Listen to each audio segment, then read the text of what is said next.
సేవకుడు గురించి శ్రీకాంత్ సముద్ర చెప్పిన మరిన్ని విశేషాలు చూసొద్దామా?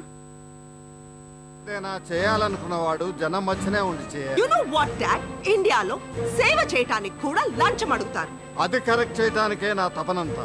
దానికోసం పబ్లిక్ ని పాలిటిక్స్ ని మార్చాలి. అవసరమైతే భారత రాజ్యాంగాన్ని తిరిగి రాయాలి. ఇటు రాజకీయాలపైన అటు అవినీతి పనులపైన మీరు సేవకుడు అనే అస్త్రాన్ని ఎక్కుపెట్టారు. ఎంతవరకు మీకు ఈ చిత్రం మంచి విజయాన్ని అందిస్తుందని మీరు భావిస్తున్నారు? ఎందుకంటే నేను ఎప్పుడు పబ్లిక్లోకి వెళ్ళినా చాలామంది నాకు ఎక్కువ ఫ్యామిలీ ఆడియన్స్ లేడీస్ ఎక్కువ నా సినిమా వస్తుందంటే నమ్ముతారు. ఎక్కువ మంది ఫ్యామిలీ ఆడియన్స్ వస్తారు. ఎందుకంటే ఈయన సినిమా కుటుంబంతో సహా వెళ్ళి చూడవచ్చు. ఈ డైరెక్టర్ సినిమా అసలు నేను I don't like double meaning.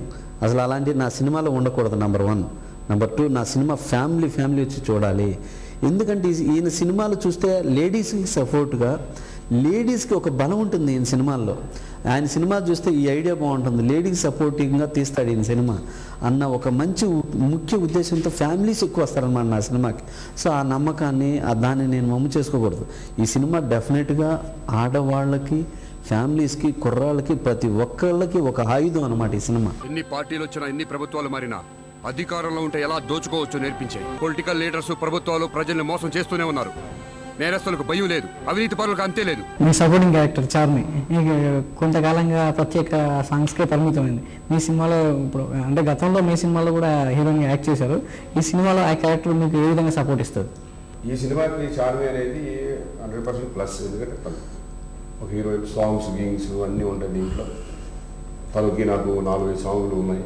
But అన్నీ ఏంటంటే కమర్షియల్ ఆస్పెక్ట్స్.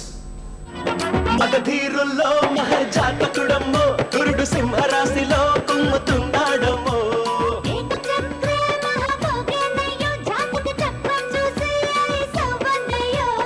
50-50 ఛాన్స్ ఇస్తారా బేబులమ్మా. ఈ సినిమాలో సంభాషణల గురించి చెప్పండి. ఈ మధ్యకాలంలో ప్రతి ఒక్కరికి అద్భుతంగా రీచ్ అయిన ఒక పవన్ కళ్యాణ్ సినిమా గబ్బర్ సింగ్, ఒక మహేష్ బాబు సినిమా పోకిరి, ఒక బాలకృష్ణ గారి సినిమా ఒక సింహ. ఈ లెవెల్లో ఇంత గొప్పగా ఈ సినిమాలో అద్భుతమైన కాయిన్ డైలాగ్స్ హీరో గారి అవి ఒకటి, no FIR, no court, no enquiry, no judgement, only punishment అనేటువంటి ఒక అద్భుతమైన డైలాగ్.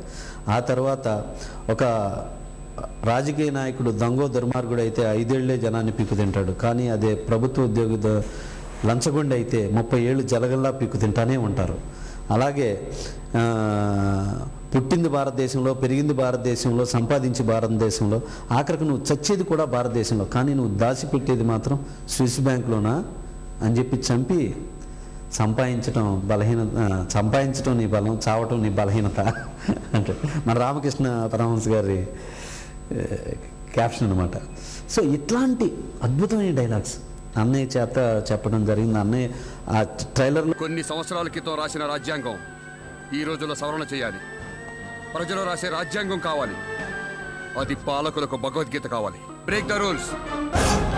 త్రేతాయుగంలో రావణాసురుడు ఒక్కడే విలన్, ద్వాపర యుగంలో 101 మంది కౌరవులు విలన్స్. కానీ ఈ కలియుగంలో ఇలాంటి రాక్షసులు, నరకాసురులు చాలా మంది ఉన్నారు. మనల్ని మనం కాపాడుకోవాలంటే ప్రజలు ప్రశ్నించే వాళ్ళు కావాలి, అడుక్కునే వాళ్ళు కాకూడదు. స్వాతంత్రం వచ్చిన సంవత్సరం లోపే స్కాములు మొదలుపెట్టి నల్లధనం కూడబెట్టారు సార్. శ్రీకాంత్ గారు, ఈ సినిమాలో ప్రధానంగా హైలైట్స్ ఏమేమి ఉంటాయి? అసలు మీద రివర్స్ హైలైట్, డైలాగ్స్ హైలైట్గా ఉంటాయి. అంటే నా వరకు ఏంటంటే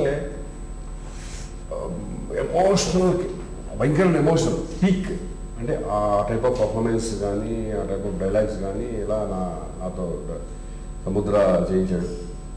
వెరీ అంటే నేను ఇది వెయిటింగ్, ఈ సినిమా ఎప్పుడు రిలీజ్ అవుతుంది, రిలీజ్ రోజు నేను థియేటర్లోకి వెళ్ళి చూసి ఆడియన్స్ రెస్పాన్స్ ఎలా ఉంటుంది. ఇస్ పక్కా మాస్ మహారాజ్ ఆ టైప్లో పక్కా మాస్ అన్నమాట. ఒక ఠాగూర్ని అవినీతి మీద కదా ఠాగూర్ మన చిరంజీవి గారు చేసిన సినిమా. అలాగే ఇది ఒక సేవకుడు కూడా నాకు అంటే ఆ రేంజ్లో వచ్చేసి ఆడియన్స్ నా మీద పడిపోతారని కాదు, బట్ మేము ఒక మంచి ప్రయత్నంగా చేసాం. డెఫినెట్గా రిసీవ్ చేసుకుంటారు అని అనుకుంటున్నాం. చూద్దాం ఎలా ఉంటారు. థ్యాంక్ యూ సముద్ర గారు. థ్యాంక్ యూ శ్రీకాంత్ గారు. థ్యాంక్ యూ అండి. భగవద్గీత మీద ప్రమాణం చేసి అంతా నిజమే చెప్తానంటారు. ఏ ఒక్క నిజాన్ని